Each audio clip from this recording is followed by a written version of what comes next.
La profanación de la forma consagrada. Un artista en su opinión y en la opinión de algunos críticos, uno de estos artistas conceptuales, fue continuamente a misa durante, no sé, un mes, varios meses, y comulgaba cada día, pero comulgaba a la moderna, no de la mejor forma, que es oralmente, y ahí la hostia va donde tiene que ir. Y comulgaba con las manos, porque muchos curas no solo admiten que se comulgue así, sino que es la forma que favorecen. Bueno, pues comulgaba con las manos, y al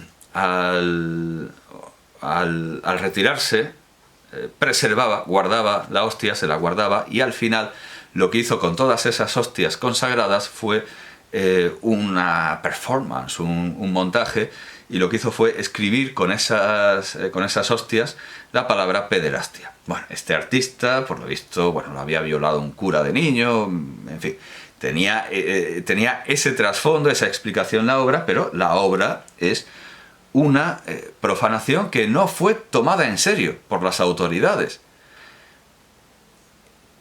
Caricaturizar con medios propios, caricaturizar a la Virgen del Rocío o al Cristo de los Estudiantes o al Cachorro, sí que lo lleva a uno a juicio en España, pero profanar la hostia, que desde un punto de vista católico es como quemar la Catedral de Santiago, o peor, no, peor, infinitamente peor. Profanar la hostia es peor que quemar la Catedral de Santiago, y la de Oviedo, y la de Salamanca y la de Toledo juntas, porque es lo que más vale para la cristiandad. La hostia consagrada es lo que más valor tiene para toda la cristiandad, católica, para el catolicismo. No hay nada cuyo valor sea comparable al de la Sagrada Forma.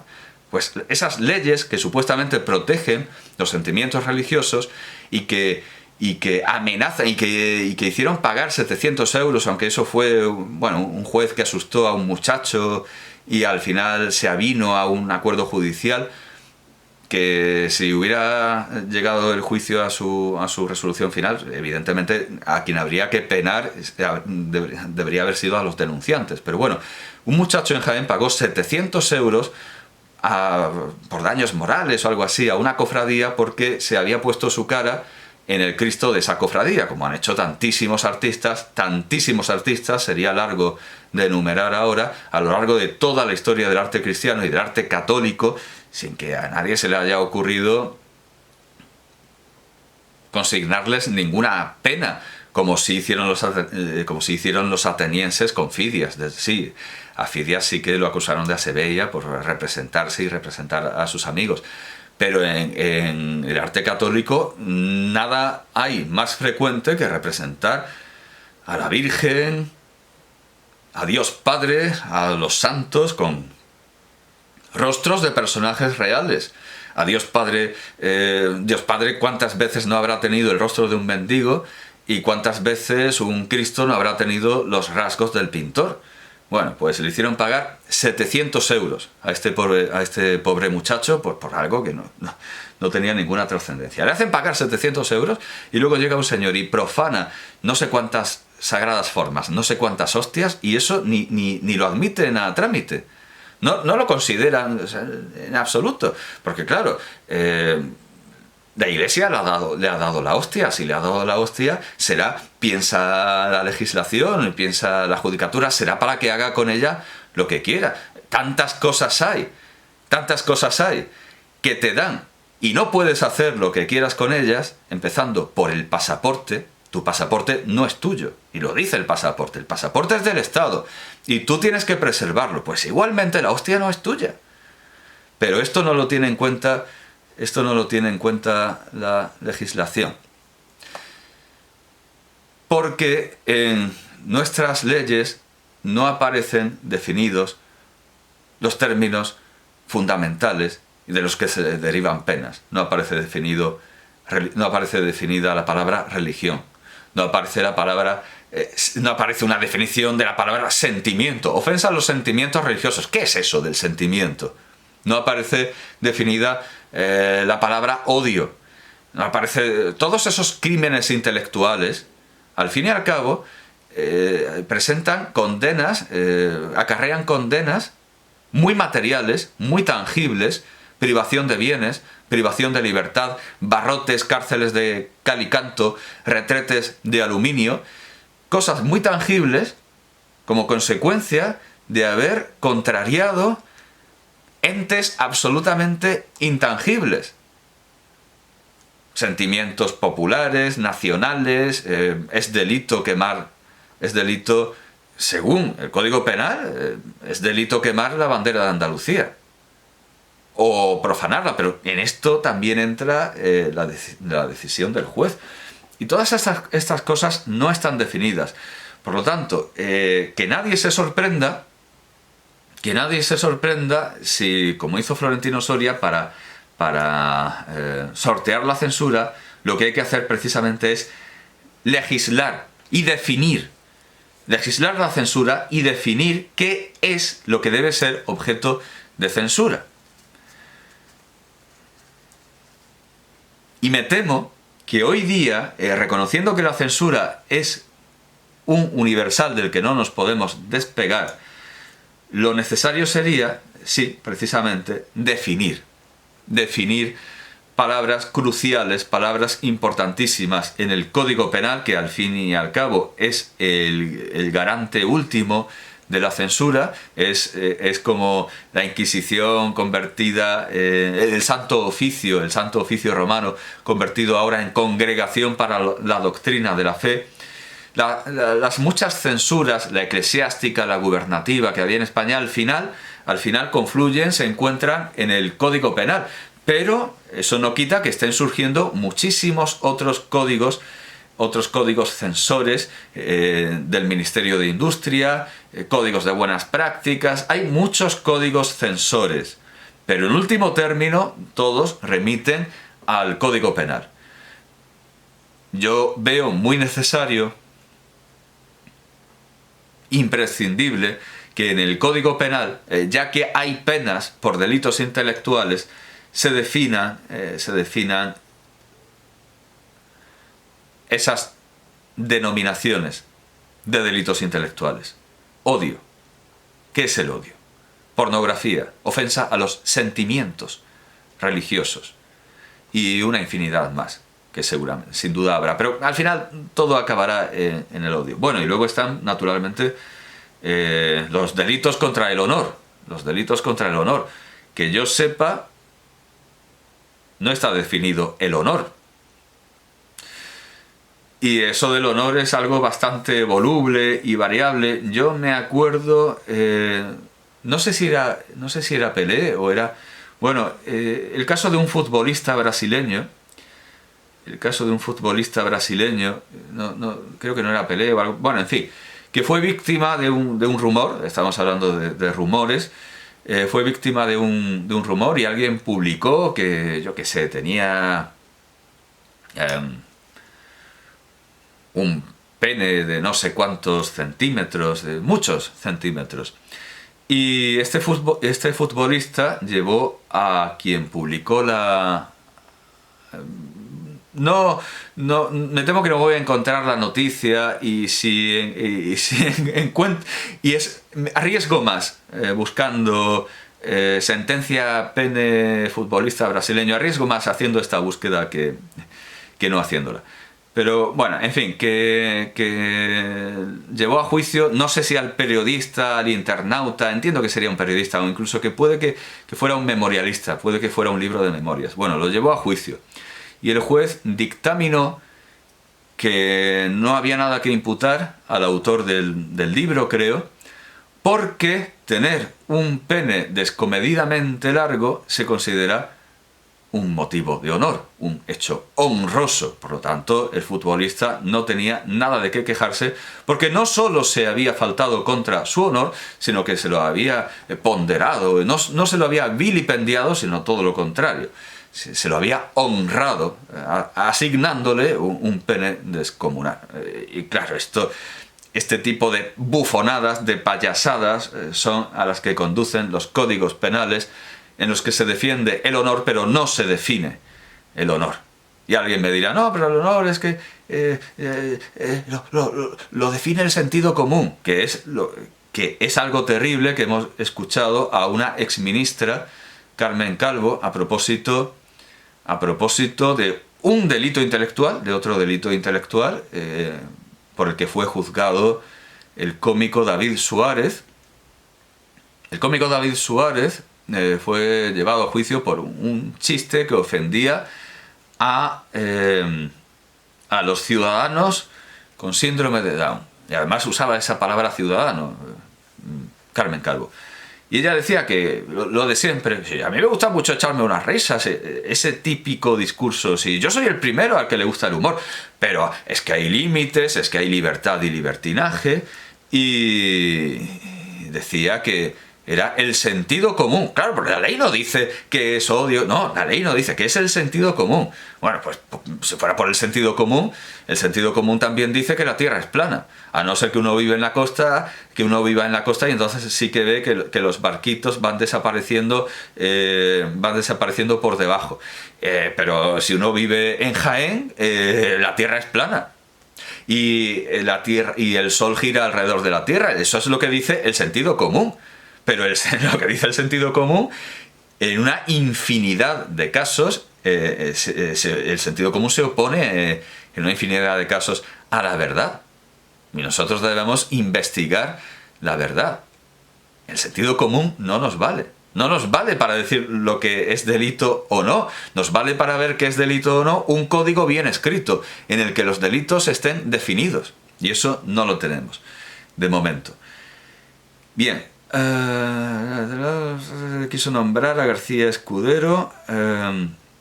Eso es, abrir la censura. Quiso nombrar a García Escudero director general de prensa porque para él era una baza abrir la censura. García, aquí está. Nosotros nos propusimos, así, que por supuesto, antes dice, sin mí, y así nació el nuevo cine español. Sin mí, el nuevo cine español hubiera sido distinto. Por supuesto, los protagonistas son los directores, pero ellos no hubieran podido hacerlo sin las posibilidades que abrimos nosotros. El protagonista desde la administración fue García Escudero, pero yo fui coprotagonista, como decía en un libro suyo. Fue una batalla dificilísima, y no solo dificilísima, porque había que ser posibilista. Claro, es como lo que digo, la censura va a existir, por lo menos que esté bien regulada. Desde luego en ese momento la censura existía, iba a existir, no se podía proponer abolición absoluta y total de la censura. No cabía en ninguna cabeza, pero en ningún estado democrático. De hecho, en Alemania, Adenauer llevó a la cárcel a unos periodistas porque informaron de unos datos confidenciales que eran atingentes a la seguridad nacional, a la seguridad del Estado. Y en ningún país existe realmente absoluta y completa libertad. Hay unos límites que son, por ejemplo, la integridad de las personas, la integridad de la nación, la seguridad nacional. No se puede decir dónde tenemos las bases hay instalaciones militares que no se pueden fotografiar, tampoco se puede fotografiar el interior del Banco de España, ese tipo de... Claro, hay unas limitaciones, pero importa que esas limitaciones sean claras, razonadas y, a ser posible, por Dios, razonables. Fraga consideraba que nuestra apertura era excesiva y la mayoría de sus compañeros en el ministerio tenían una opinión todavía más severa y negativa que él, y la Iglesia no digamos. Los obispos casi terminaban diciéndonos que íbamos a ir al infierno y teníamos que defendernos. Y sabéis lo que pasó con Fraga, que por ejemplo el verdugo de Berlanga decía que esto y aquello no podía ser, y que era un problema tremendo, y Fraga insistiendo en que nada de procesión, y nada de tal y cual, y García Escudero le contestaba que eso sí podía ser, que si no, con esas condiciones, García Escudero le contestaba que eso sí podía ser, que si no, con esas condiciones, él lo dejaba.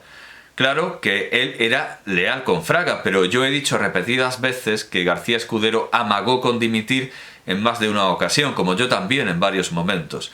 En la Filmoteca puse sobre el tapete mi dimisión, que yo no podía continuar así. Desde luego había una serie de elementos de los que no podías prescindir. Cuando ya veíamos que era imposible hacernos con más libertad, ganar más libertad para el cine, entonces pensamos en lo que se acabó llamando las salas de arte y ensayo. Si creamos un cine para minorías, pensábamos, no habrá tantos problemas, porque es con la sociedad en general contra la que lucha la censura, y menos contra sectores reducidos. Aquellos años fueron unos años propicios para hacer lo que hicimos, y eso lo reflejaba la propia marcha de la sociedad. Por eso, con lo que hicimos con el arte y ensayo, fuimos bastante inteligentes. Las salas de arte y ensayo, con versiones originales, con subtítulos y con mayor manga ancha de censura, estaban permitidas en capitales y en ciudades de afluencia turística. Gracias a lo de los lugares turísticos, Fraga lo aprobó, porque eso le hizo feliz. Cine en su idioma original, estupendo. Eso salvó la situación, pero duró poco. Hubo años en que estuve escribiendo guiones otra vez. Y le preguntan de nuevo, le preguntan los entrevistadores: ¿cuándo llegas a la Filmoteca? La Filmoteca Española, fundada de forma oficial en 1953 como Filmoteca Nacional por Carlos Fernández Cuenca, quien en julio de 1964 sería nombrado director de la EOC. Tenía al principio, en el momento de su creación, una presencia puramente testimonial. Todo esto es la pregunta. Es una microconferencia a modo de pregunta, como tantas veces hemos visto. Tenía al principio, en el momento de su creación, una presencia puramente testimonial y unos fondos y una dotación presupuestaria realmente exiguos y prácticamente inexistentes. Florentino Soria tuvo el cargo de director de la Filmoteca de 1970 a 1984. Y dice Florentino Soria: tiene mérito el haber peleado por montar la Filmoteca. Cuando nos cesaron a García Escudero y a mí, a finales de 1968, yo estaba en los pasillos con el sueldo limpio de funcionario, y vino una etapa en la administración en que primaba la economía, el criterio económico, y había directrices de minimizar los gastos. Ya antes del cese habíamos comenzado a hacer una rueda de los festivales de España, una especie de cineclub, utilizando el auditorio del Ministerio de Información. Introduje una serie de novedades y algunos distribuidores nos llegaron a dejar algún material inédito, como El niño salvaje de Truffaut. Hubo también un ciclo de cine documental y otro de cine brasileño, pues la Embajada de Brasil, por cierto, preciosa la Casa de Brasil en Madrid, la Embajada de Brasil, no la Embajada, sino la Casa de Brasil, el Centro Cultural del Brasil, es un espacio muy hermoso, moderno, es un espacio moderno, muy hermoso. Pues la Embajada de Brasil nos proporcionó material. Cambió el ministro y el director general y se acabó. Se acabó lo que hicimos nosotros primeramente en la Filmoteca. Hubo problemas gordos como los que había en la Escuela de Cine. Ambas compartieron instalaciones en la dehesa de la villa. La Filmoteca estaba mortecina, sin presupuesto, y por no tenía ni un jefe de negociado. Entonces yo tuve una idea que creo que sí fue posibilista. No sé cómo me atreví a plantear la salida de las proyecciones diarias. Empecé haciéndolas de forma semanal en el local del ministerio y pensé que se debían hacer en un cine. Luis Mamerto López Tapia tenía el Cine California y hablé con él y él se ofreció para hacer las sesiones en su cine. Lo conseguí, aunque no había presupuesto. Yo acepté sacando un poco de dinero de la propia dirección general. Pensé que había que darle un empujón a aquello y eso fue lo que consiguió salvar a la Filmoteca. Una idea que tuve yo fue que, como no había por entonces ni subtítulos, ni traducción simultánea, ni nada, sobre todo de algunas de las películas que nos cedían las embajadas, traíamos otras del Festival de San Sebastián, al que pedí que me dejaran las películas premiadas allí. Conseguí, a través de la dirección general, los convencí, y eso fue una idea genial, que se hiciesen unos textos que sí me los pagaban. Empezamos con eso, y algunas de las películas premiadas que nos dejó San Sebastián sí que estaban subtituladas. Y preguntan ahora, ¿y qué película? ¿Y esas películas se convirtieron en fondos de la Filmoteca? No, eran solo prestadas. Lo de San Sebastián lo poníamos en folleto. Por cierto, que este libro de Florentino Soria básicamente son entradas programáticas para la Filmoteca Regional de Murcia, entradas programáticas de Soria sobre las películas de Forqué proyectadas en la Filmoteca Regional de Murcia, que por cierto aquí no... Bueno, y en otras instituciones, pero aquí no aparece la pegatina de Murcia. Bueno, también hay cosas de Pascual Cebollada, que también tiene un libro sobre Forqué. Claro, eso hace que aquí no haya siempre una introducción no siempre hay una introducción de Soria. Bueno, solo cuando la película se proyectó en la Filmoteca Regional de Murcia, en el 90, en 1990. Por cierto, que algo importante de este volumen que se me había olvidado al presentar es que, aparte de venir una fotografía de Florentino Soria, y así nos hacemos una idea, y así lo reconoceremos con más facilidad cuando aparezca en las películas de García Berlanga o de Alex de la Iglesia. Además de eso, este libro está dedicado en junio de 1992 a Gervasio Romero, mi amigo, que también ama el cine con mi amistad. Florentino, eso es, sí, Florentino, perdón, Florentino. Vale, que es un libro dedicado por el autor. Supongo que no sé... en fin, sí, ahora seguramente no estarán sobre esta tierra ni dedicatario ni oferente. Desde el 92 parece que no, pero ha pasado mucho tiempo. Bueno, pues esta era la letra de...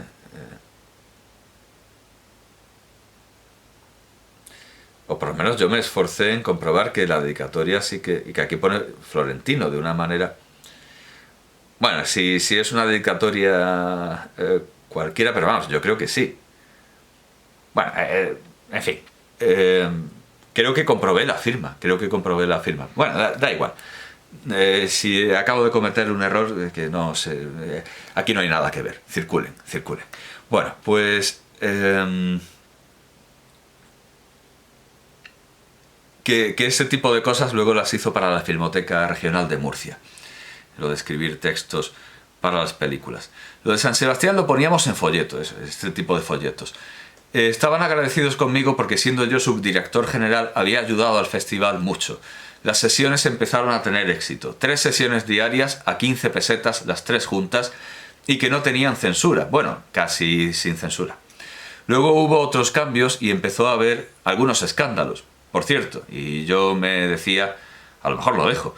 Pero claro, eso no era ser posibilista. Estuve 2 o 3 veces a punto de dejarlo, porque en las instancias superiores, en la dirección general, me dejaban a mí con la responsabilidad de hacer o no unas proyecciones que no pasaban directamente por la censura. En la dirección general, en el fondo, eran bastante ignorantes y yo sabía que no se podía dar todo, pero también sabía que había películas que se iban a pasar sin que ocurriera nada.